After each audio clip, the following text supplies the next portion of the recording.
حب الأنام।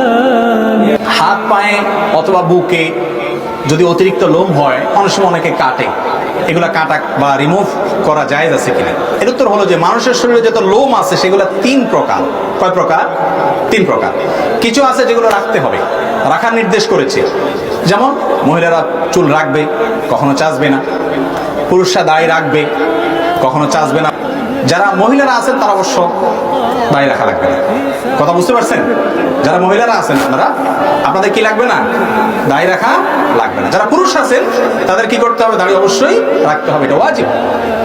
তাহলে পশম কিছু আছে যেগুলো রাখতে হয়, সেগুলো রাখতে হবে, কাটা বা ছাটা যাবে না। আর কিছু আছে যেগুলো চাচতে হবে বা ছোট করতে হবে, যেমন মোচ ছোট করতে বলা হয়েছে।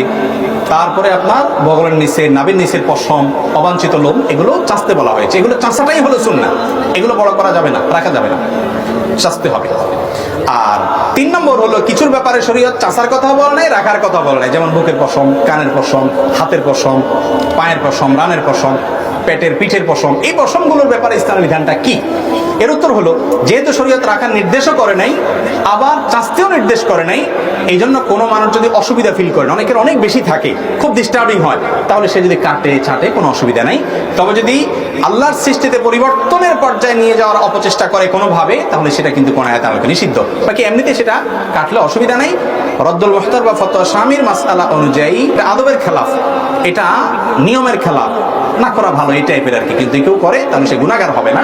বিশেষ করে সৃষ্টির পরিবর্তন লেভেলের তো যেন না যায় সেদিকটা খেয়াল করতে হবে। অসুবিধা হলে সহজ কথা হলো কাটতে পারবেন সেগুলা।